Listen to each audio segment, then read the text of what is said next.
Thank you, Chair Comstock and Ranking Member Lipinski and our witnesses.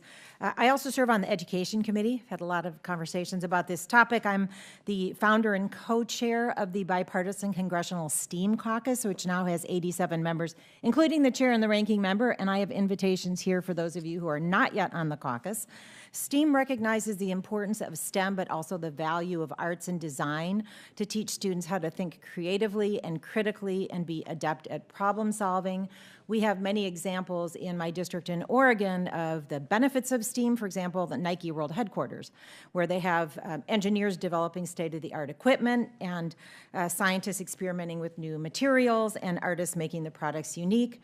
We have right now scientists and engineers working with architects and designers to build new high buildings out of cross-laminated timber.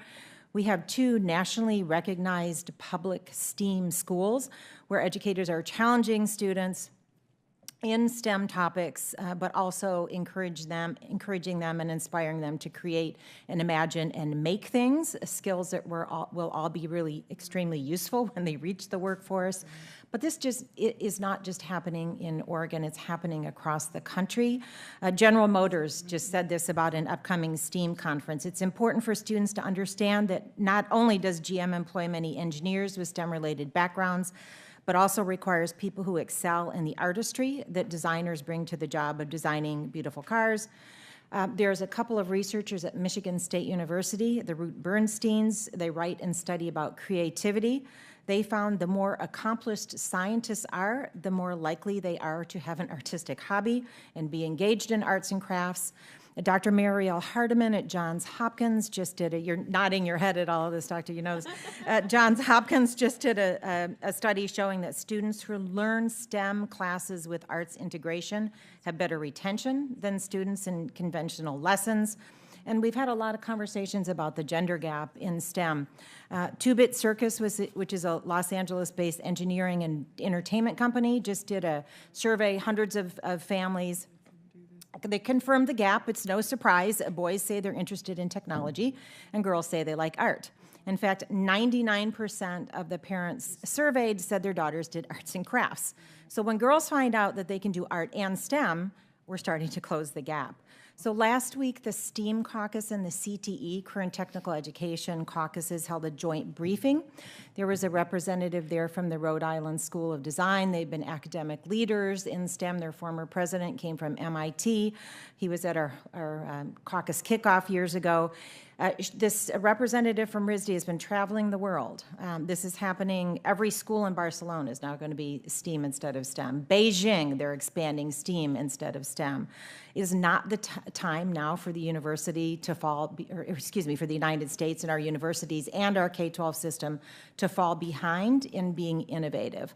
For my colleagues on the other side of the aisle, Governor Kasich just said in his last State of the State address last year, STEAM education, I add the capital A for the arts. Any student who's going to succeed later in life, including someone choosing a technical career, is going to need creative skills and know how to apply creative thinking. These skills are best developed by exposure to the arts, science, technology, engineering, math, and arts. And Governor Kasich said this, arts community, did you ever think you'd see a conservative Republican ever say this? But we believe it. These are essential for success in the 21st century careers.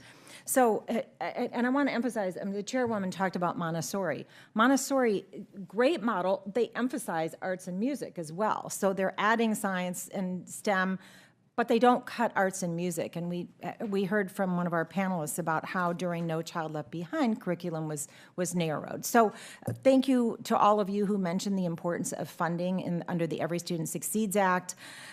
It's so important, Title IV, critical to have that funding that focuses on well-rounded education, including STEAM and computer science.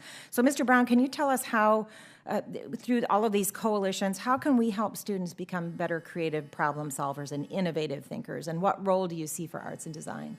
Well, one of the things the data shows us is however you get kids interested in these fields, they do better in the classroom if they're interested. And I think that's the hook of STEAM. I mean, some kids are going to get really excited about the creativity aspects of it. That's what will bring them in. Others respond to mentorship. Others respond to doing things with their hands, right? However you can get kids interested in these fields, that's how you will make them do better, give them the ability to do better in school.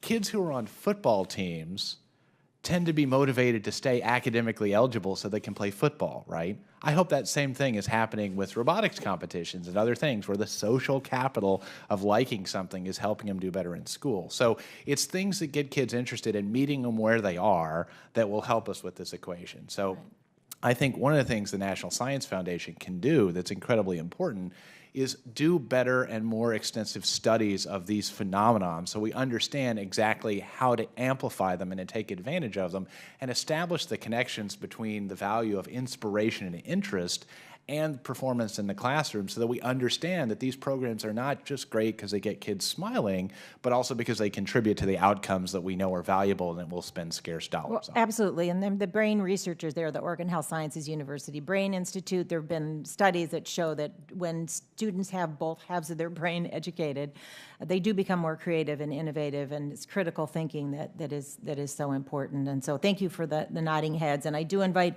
any of the committee members who are not yet on the STEAM Caucus to join, and we'll get the number up past 87. Thank you to the panel, and I yield back.